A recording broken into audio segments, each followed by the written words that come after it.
11 जुलाई 2026 पर एक बार फिर हम राजनीतिक विश्लेषक Shri Suresh Chandra Shukla senior advocate high court Lucknow bench Lucknow से एक बार फिर वार्ता करेंगे और कानून के विषय पूछेंगे। सर बहुत बहुत नमस्कार। सर नमस्कार भैया।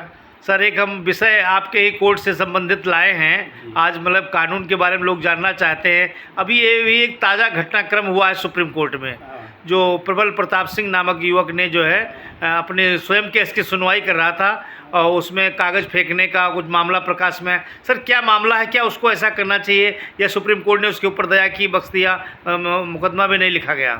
देखिए, एक कहावत कही गई है, क्षमा बड़न को चाहिए छोटन का उत्पात। तो माननीय उच्चतम न्यायालय ने अपना बड़ा दिल दिखाते हुए उसको क्षमा किया। ये हमारे माननीय उच्चतम न्यायालय की ये महानता उदारता है। इसके लिए हम उनको तहे दिल से बहुत बहुत आभार करते हैं माननीय उच्चतम न्यायालय का कि इतना बड़ा दिल उनका है, हमारे माननीय न्यायाधीशों का। लेकिन यह व्यक्ति जो है ये हमको लगता है कुछ ज़्यादा ही फ्रस्ट्रेटेड है, क्योंकि जो इसकी प्रक्रिया थी वहाँ की, एकदम से किसी बात का उन्होंने किसी बात की रिप्लाई भी नहीं मांगा, कुछ कहा नहीं और एकदम से ही पेपर फेंक देना, ये कोई जो सामान्य प्रकृति का व्यक्ति है वो नहीं कर सकता। कुल जो लखनऊ से दिल्ली जाए एक काम के लिए, उस काम को जिससे कराने जाए उसके सामने अपनी विनम्रता और नम्रता न दिखा पावे काम कराने के लिए और एकदम से अग्रेसिव हो जाए, तो अग्रेसिव होने का मतलब कुछ न कुछ उसके दिमाग में कुछ जो चीज़ होनी चाहिए सामान्य पुरुष की वो नहीं है। इसलिए माननीय उच्चतम न्यायालय ने भी दया दिखाई और अपना बड़ा दिल दिखाते हुए उसको क्षमा कर दिया। यह तो एक बहुत ही मतलब हमारा जो है न्यायालय पर बहुत सम्मान और बढ़ गया हमारा। हालांकि हमसे कोई मतलब नहीं, फिर भी एक आदमी मतलब उसकी उदारता को देखते हुए आदमी का सम्मान बढ़ जाता है। कब पुलिस काफ़ी देर तक पूछताछ करती रही, बैठाए रखी उसको? नहीं, पुलिस का पूछताछ करना जरूरी था कि कहीं कोई दूसरी योजना तो नहीं, किसी योजना के तहत तो नहीं आया है। ऐसा भी है, ऐसा नहीं। इस समय हमारे देश में देखिए, जब शासक कोई दूसरा होता है तो तीसरा आदमी जो शासन से बाहर होता है वो बहुत सी चालें चला करता है, तो हो सकता है उसका कोई अंग तो नहीं है। इस बात को पुलिस द्वारा जांच करना आवश्यक था और पुलिस ने जांच किया, जांच में पाया कि ऐसी कोई बात नहीं है। वो खाली अपना दिमागी संतुलन उसका उस समय संयमित नहीं रह पाया, जिस कारण उसने ऐसी घटना कारित की। घटना निंदनीय है, उसके द्वारा ऐसा नहीं करना चाहिए था, ये बात है। जहाँ तक बात और एक बात आई है, अभी दिमाग में कभी आती रहती है कि माननीय उच्चतम न्यायालय वर्कलोड इतना है, ऐसा नहीं, हमारे माननीय न्यायाधीश बहुत परेशान है। वर्कलोड इतना है, काम नहीं किया जा रहा है, काम न करने के कारण की हर चीज़ क्या नाम रीजन विधिक तथ्य और कारण परिस्थितियों के आधार पर सब कुछ लिख के आदेश पारित करना माननीय न्यायालयों में बड़ी समस्याएं हो रही हैं। निजी न्यायालयों में जो सदर न्यायालय मतलब वो क्या नाम जिला न्यायाधीश हैं, न्यायालय हैं और जो मजिस्ट्रेटल न्यायालय हैं, माननीय न्यायालय हैं, उनके पास लिखने वाले कमी, लिखाने वाले कमी, बहुत समस्याएं हैं। एक मजिस्ट्रेट बेचारे दो मजिस्ट्रेट मिलके एक स्टोनस काम चलाते हैं, स्टोनों भी छुट्टी चले जाते हैं, तो हाथ से आदेश लिखते हैं, आदेश नहीं हो पा रहे हैं। यही समस्या माननीय उच्चतम न्यायालय में भी है, बहुत ज़्यादा समस्या है कि न्यायाधीशों की बहुत कमी है, वर्कलोड बहुत ज़्यादा है। सबसे बड़ी समस्या जमानत की है।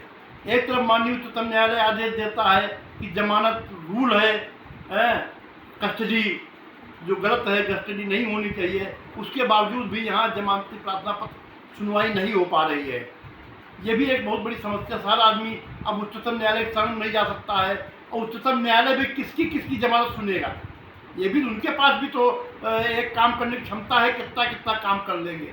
तो इस बात को लेकर हमारा माननीय उच्चतम न्यायालय से, माननीय राष्ट्रपति महोदय से, माननीय प्रधानमंत्री महोदय से, विधि मंत्री महोदय से ये बहुत विनम्रतापूर्वक निवेदन है। हम अधिवक्ता हैं, हम पीड़ित लोगों की परेशानियां देखते हैं, जो जेल में बंद हैं, जिनको क्या नाम 6 महीने में छूट जाना चाहिए था, वो बेचारे 2 साल 3 साल से अंदर हैं।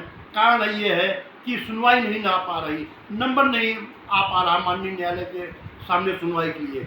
उसमें माननीय न्यायालय द्वारा कोई त्रुटि नहीं, माननीय न्यायालय द्वारा बहुत प्रयास किया जा रहा है कि भाई किसी तरीके से सबको न्याय मिल सके।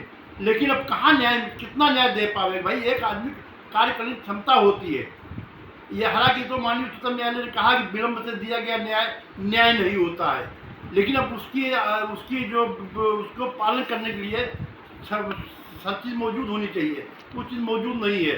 हमारे यहाँ देखिए 55 कोर्टे हैं लखनऊ बेंच में, सब कोर्टे खाली हैं, कोई कोर्टे नहीं है। एक एक कोर्टे पास 73 कोर्टों 5-5 कोर्टों काम चल रहा है।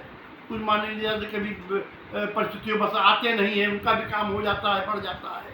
तो इस सबको देखते हुए माननीय न्यायाधीशों से हमारा निवेदन है कि भाई न्यायाधीशों का और मतलब पोस्टें जो न्यायाधीशों को मतलब वो किया जाए, क्या नाम, एलिवेट किया जाए। और अच्छे अच्छे अधिवक्ता हैं, अच्छे अच्छे जिला न्यायाधीश हैं, एलिवेट करें, पोस्टें भरें, जिससे क्या नाम, आप देखिए विधायिका में देखिए, अगर क्या नाम 472 कितनी सीटें हैं एमपी की, सारी भरी, कोई कम नहीं है। मंत्री पूरे हैं, न्यायाधीश क्यों कम है? हर जगह न्यायाधीश कम है, कहाँ से न्याय हो पाएगा? अब आप निजी अदालतों में न्यायिक दंडाधिकारियों का देख लीजिए, एक एक केस में 250 केस लग रहे हैं, 300 केस लग रहे हैं, वाद सुनवाई नहीं हो पा रही है। 4 बार बहस करो, आदेश जजमेंट रिजर्व हो जाते हैं, जजमेंट नहीं माननीय न्यायाधीश लिखा पा रहे हैं स्टाफ कमी के कारण। इसलिए हमारा माननीय उच्चतम न्यायालय से निवेदन है, विनम्रतापूर्वक निवेदन है, इस की फरियाद, हमारी फरियाद को सुने, इस अधिवक्ता की फरियाद को, और जो है एलिवेशन करें, पोस्टें भरें, जो लोअर कोर्ट में पोस्टें खाली हैं उनको पूर्ण करें। तो ये सरकार को सर ये कदम उठाना चाहिए, और सरकार को अधिक से अधिक भर्ती और पूरी सामान्य व्यवस्था होनी चाहिए, जिससे जजों को कोई ज़्यादा तकलीफ ना उठानी पड़े। देखिए, इसके लिए तो माननीय न्यायाधीश ही सक्षम है, सरकार से इसमें ज़्यादा कुछ लेना देना नहीं होता है जी। माननीय न्यायाधीश अगर कह देंगे तो हो जाता है काम, उसमें ज़्यादा मतलब सरकार इसमें हस्तक्षेप नहीं करती है। जी जी, इसमें सरकार को ज़्यादा रोल नहीं है, सरकार का एक सहयोग है कि साहब हम क्या नाम वेतन देंगे, वेतन देते रहते हैं, कोई कमी नहीं आती है माननीय उच्चतम, मतलब न्यायिक कार्य में सरकार कोई कमी नहीं करती, न्यायपालिका की क्या नाम भारत पोषण के लिए कोई कमी नहीं होती है। पूरा सम्मान है, पूरा सम्मान है, पूरा सम्मान है, कार्यपालिका विधायिका न्यायपालिका को पूरा सम्मान दे रही है।